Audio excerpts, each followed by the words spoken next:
Graça e paz. Sermão por George Whitefield. A eternidade dos tormentos no inferno. Mateus 25:46. Estes irão no castigo eterno.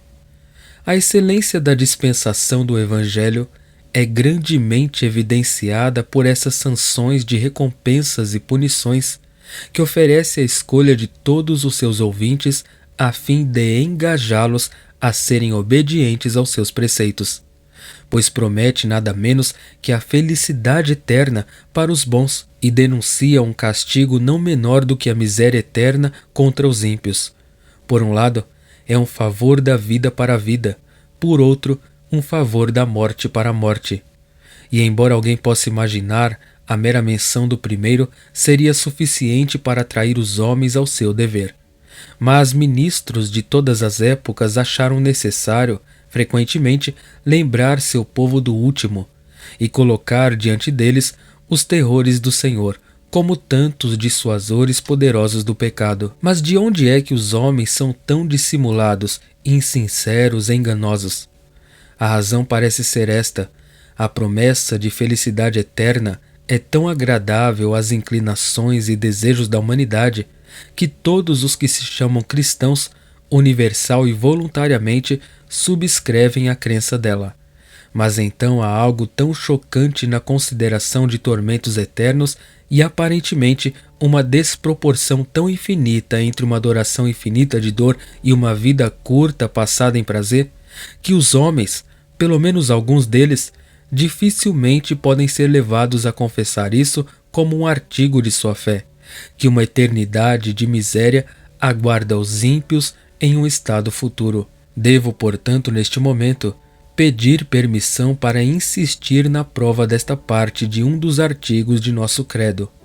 E esforce-se para cumprir o que nosso bendito Senhor afirmou aqui nas palavras do texto: estes, isto é, os ímpios, irão para o castigo eterno. Assim, sem considerar as palavras como elas estão em relação ao contexto, devo resolver tudo o que tenho a dizer nesta proposição geral: que os tormentos reservados para os ímpios no futuro são eternos. Mas antes de proceder para corrigir isso, devo informá-lo de que tomo como certo e que todos os presentes acreditam firmemente, eles têm algo dentro deles que chamamos de alma, e que é capaz de sobreviver à dissolução do corpo e de ser miserável ou feliz por toda a eternidade. Além disso, considero como certo que você acredita em uma revelação divina, que esses livros enfaticamente chamados de Escrituras foram escritos pela inspiração de Deus e que as coisas neles contidas são fundamentadas na verdade eterna.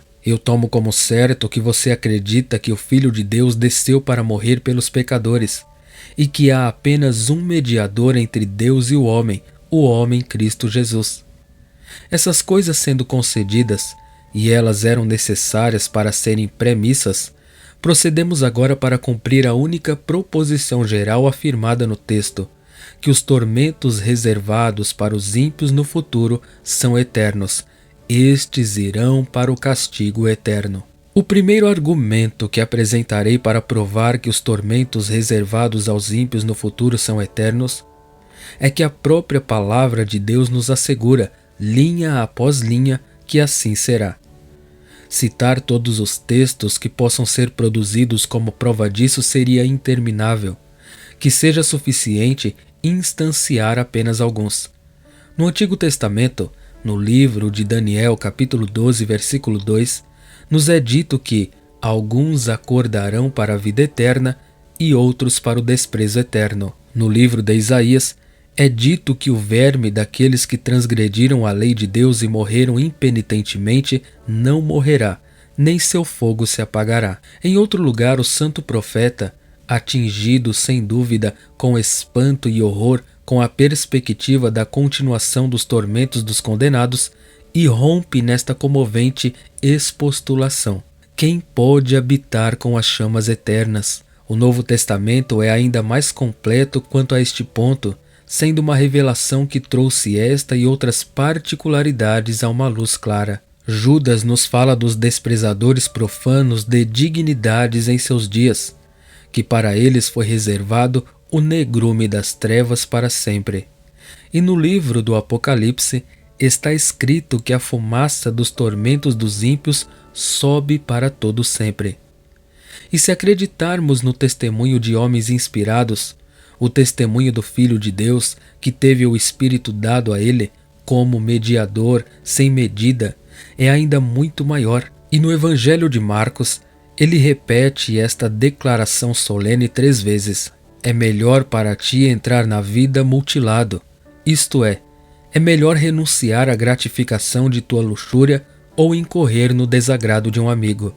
E aqui novamente, nas palavras do texto, estes, os ímpios, irão para o castigo eterno. Eu sei que tem sido contestado por alguns que negaram a eternidade dos tormentos do inferno, que as palavras eterno e sempre são frequentemente usadas nas Sagradas Escrituras, especialmente no Antigo Testamento, quando significam não uma duração infinita, mas um período de tempo limitado. E isso nós prontamente concedemos, mas então respondemos que quando as palavras são usadas com essa limitação, elas manifestamente parecem ser usadas assim a partir do contexto, ou são colocadas em oposição a tipos ocasionais que Deus deu a seu povo em algumas ocasiões especiais, como quando se diz será um estatuto perpétuo ou eterno, ou um estatuto para sempre, isto é, um tipo permanente e não meramente transitório ou ocasional, como era a coluna de nuvem, o maná e coisas semelhantes. Ou, finalmente, eles têm uma relação com essa aliança que Deus fez com seu Israel espiritual, que, se estendido em sentido espiritual, será eterno, embora a dispensação cerimonial seja abolida. Além disso, deve-se observar que algumas das passagens agora mencionadas não têm nenhuma dessas palavras mencionadas nelas e não podem ser interpretadas de modo a denotar apenas um período limitado de anos. Mas, seja como for, é evidente até mesmo para uma demonstração que as palavras do texto não admitirão uma significação tão restrita, como parece ser diretamente oposta às palavras imediatamente a seguir, que os justos irão para a vida eterna, de quais palavras todos estão prontos para conceder que a vida prometida aos justos será eterna. E porque o castigo ameaçado aos ímpios não deve ser entendido como eterno da mesma forma, quando a mesma palavra no original é usada para expressar a duração de cada um, nenhuma sombra de razão pode ser dada. Mas, em segundo lugar, não pode haver um único argumento, porque Deus deveria recompensar seus santos com felicidade eterna, o que não provaria igualmente que ele deveria punir os pecadores com miséria eterna. Pois, uma vez que não sabemos nada, pelo menos com certeza, como ele lidará com qualquer um deles, exceto por uma revelação divina.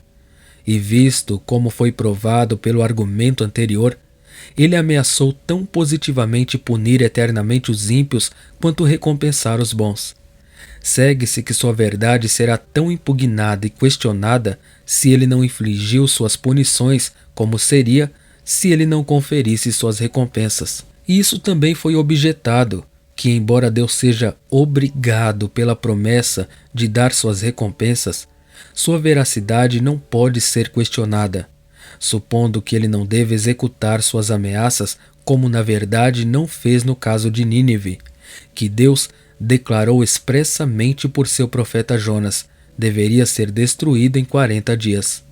Não obstante, a sequência da história nos informa que Nínive foi poupada, mas, em resposta a essa objeção, afirmamos que as ameaças de Deus, assim como as promessas, são sem arrependimento, e por esta razão, porque ambos são fundados nas leis eternas da reta razão. Consequentemente, sempre descobrimos que, onde as condições não foram cumpridas, em cuja não execução as ameaças foram denunciadas, Deus sempre executou a punição ameaçada. A expulsão de Adão do Éden, a destruição do velho mundo por um dilúvio de água e a derrubada de Sodoma e Gomorra são e sempre serão tantos monumentos permanentes de Deus executando suas ameaças quando denunciados, embora para nossas fracas apreensões a punição pode parecer muito superior ao crime. É verdade que Deus poupou Nínive, e porque os habitantes realmente se arrependeram, e portanto cumpriram as condições sobre os quais era suposto. Pelo envio do profeta para avisá-los, o castigo ameaçado deveria ser retido. E assim em relação às ameaças do Evangelho, se os homens até agora consultarem seu próprio bem-estar a fim de cumprir o Evangelho, Deus certamente não os punirá, mas pelo contrário, conferirá a eles suas recompensas.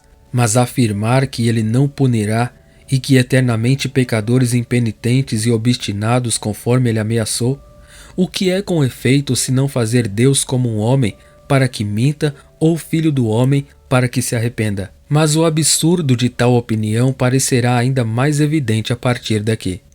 Oferecerei o terceiro argumento para provar que os tormentos reservados para os ímpios no futuro são eternos da natureza da aliança cristã. E aqui devo observar novamente que foi dado como certo, no início deste discurso, que você acredita que o Filho de Deus desceu para salvar os pecadores, e que há apenas um mediador entre Deus e os homens, o homem Cristo Jesus.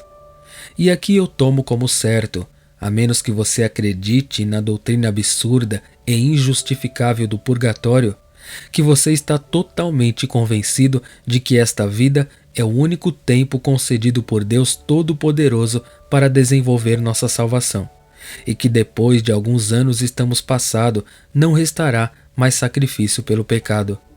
E se isso for concedido, e quem se atreve a negá-lo, segue-se que se o homem mau morrer em sua maldade e sob a ira de Deus, ele deve continuar nesse estado por toda a eternidade, pois visto que não há possibilidade de serem libertados de tal condição senão por meio de Cristo, e visto que na hora da morte o tempo da mediação e intercessão de Cristo por ele se foi irrecuperavelmente, a mesma razão que pode ser dada porque Deus deve punir um pecador que morre sob a culpa de seus pecados por um único dia, será igualmente válida porque ele deve continuar a puni-lo por um ano, uma idade, ou melhor, toda a eternidade.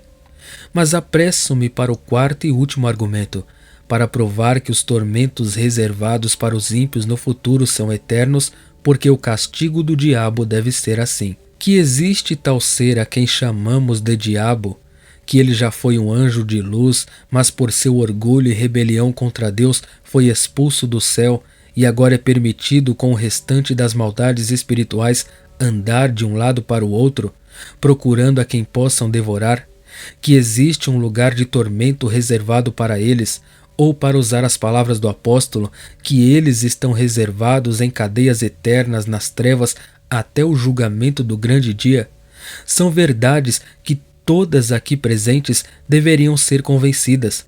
No início do discurso, você acreditando que as Sagradas Escrituras foram escritas pela inspiração de Deus, onde essas verdades são entregues. Mas então, se permitirmos tudo isso e pensarmos que não há injustiça em Deus punir aqueles espíritos outrora gloriosos por sua rebelião, como podemos pensar que é injusto nele punir homens maus por sua impenitência por toda a eternidade? Você dirá, talvez, que eles pecaram contra uma luz maior, e portanto merecem uma punição maior. E assim admitimos que a punição dos anjos caídos pode ser maior em grau do que a dos homens perversos. Mas então afirmamos, será igual à duração eterna, pois naquele dia, como nos informam os vívidos oráculos de Deus, o Filho do Homem dirá aos que estiverem à sua esquerda: apartai-vos de mim, vós malditos, no fogo eterno, preparado para o diabo e seus anjos, onde descobrimos que pecadores impenitentes serão lançados no mesmo fogo eterno, com o diabo e seus anjos. E isso também com muita justiça, pois embora possam ter pecado contra uma luz maior, os cristãos pecam contra uma misericórdia maior, visto que Cristo não se apoderou, não morreu pelos anjos caídos, mas pelos homens e pela nossa salvação. Do que então foi dito, parece claramente que, em verdade, os tormentos reservados para os ímpios no futuro é eterno. E se assim for, irmãos, como devemos voar para Jesus Cristo em busca de refúgio? Quão santos devemos ser em todo tipo de conversa e piedade? para que possamos ser considerados dignos de escapar desta ira vindoura. Mas antes de prosseguir para uma exortação prática, permita-me tirar uma ou duas inferências do que foi dito. E primeiro, se os tormentos reservados para os ímpios no futuro são eternos, o que devemos dizer àqueles que fazem uma profissão aberta em seu credo para acreditar em uma vida eterna, uma vida de miséria e felicidade, e ainda ousam viver em uma prática real daqueles pecados que, inevitavelmente, sem arrependimento, os levará a esse lugar de tormento? Tu acreditas que os castigos dos ímpios impenitentes em outra vida são eternos? Tu fazes bem. Os demônios também acreditam e tremem. Mas saiba, ó homem vaidoso, a menos que essa crença influencie sua prática e faça com que você dê adeus aos seus pecados, toda vez que repetir seu credo, na verdade estará dizendo: acredito que serei destruído para sempre. Mas em segundo lugar, se os tormentos reservados para os ímpios no futuro são eternos, então que isso sirva de advertência para essas pessoas, e é de se temer que existam algumas que tentam dissuadir os outros da crença de tal verdade importante. Não há maneira mais segura, com toda probabilidade, de encorajar e promover a infidelidade e profanação do que abordar ou manter uma doutrina tão injustificável. Pois se as ameaças positivas de Deus sobre a eternidade dos tormentos do inferno já são consideradas insuficientes para dissuadir os homens do pecado, a que nível mais alto de maldade podemos imaginar que eles chegarão rapidamente quando forem ensinados a alimentar qualquer esperança de uma recuperação futura deles, ou o que é ainda pior, que suas almas serão posteriormente aniquiladas e se tornarão como os animais que perecem? Mas ai de tais líderes cegos dos cegos! Não é de admirar que ambos caiam naquela vala, e que esses corruptores da palavra de Deus saibam que eu testifico a todo homem que me ouve neste dia: se alguém acrescentar ou tirar das palavras que estão escritas no livro de Deus, Deus tirará sua parte do livro da vida e acrescentar-lhe-ão todas as pragas que estão naquele livro. Em terceiro e último lugar, se os tormentos reservados para os ímpios no futuro são eternos, então isso pode servir como uma reprovação para aqueles que brigam com Deus e dizem que é inconsistente com sua justiça punir uma pessoa por toda a eternidade apenas para desfrutar dos prazeres do pecado por um tempo. Mas essas pessoas devem ser informadas de que não é o pensamento delas, ou chamar Deus de injusto, que o tornará assim. Não mais do que o fato de um prisioneiro condenado dizer que a lei ou o juiz é injusto não tornará qualquer um deles devidamente responsável por tal imputação. Mas tu sabes, ó verme, de que blasfêmia tu és culpado ao acusar Deus de injustiça? Porventura a coisa formada dirá ao que a formou: por que me fizeste assim? Você presumirá acusar o Todo-Poderoso no tribunal de seu raciocínio superficial e chama-o de injusto por punir-te eternamente só porque você deseja que não seja assim? Mas Deus disse isso e não o fará. Ele o disse, e que Deus seja verdadeiro, ainda que todo homem seja mentiroso. Não deve o juiz de toda a terra fazer o certo? Com certeza ele vai. E se os pecadores não reconhecerem sua justiça em suas ameaças aqui, eles serão compelidos em breve a possuí-las e senti-las quando atormentados por ele no futuro.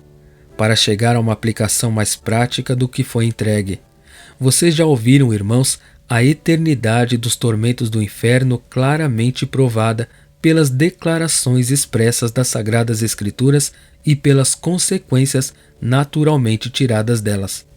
E agora parece não ser necessária grande arte de retórica para persuadir qualquer pessoa compreensiva a evitar e abominar esses pecados, que sem arrependimento certamente o mergulharão nesse abismo eterno. Se de vez em quando desviássemos nossos pensamentos dos objetos sensíveis e meditássemos pela fé um pouco sobre as misérias dos condenados, não duvido que deveríamos, por assim dizer, ouvir muitas almas infelizes desabafando suas tristezas infrutíferas em alguns desses gemidos lamentáveis como estes: ó miserável homem que sou, quem me livrará deste corpo de morte? Ó mortal tolo que eu era, para assim me envolver nessas torturas incessantes, para o gozo transitório de alguns prazeres de curta duração, que dificilmente me davam qualquer satisfação, mesmo quando eu mais me entregava a eles. Infelizmente, esses são os salários, esses são os efeitos do pecado. Ó maldito apóstata! Primeiro para me iludir com as falsas promessas de felicidade, e depois de vários anos de labuta em seu serviço, envolvendo-me assim em eterna desgraça.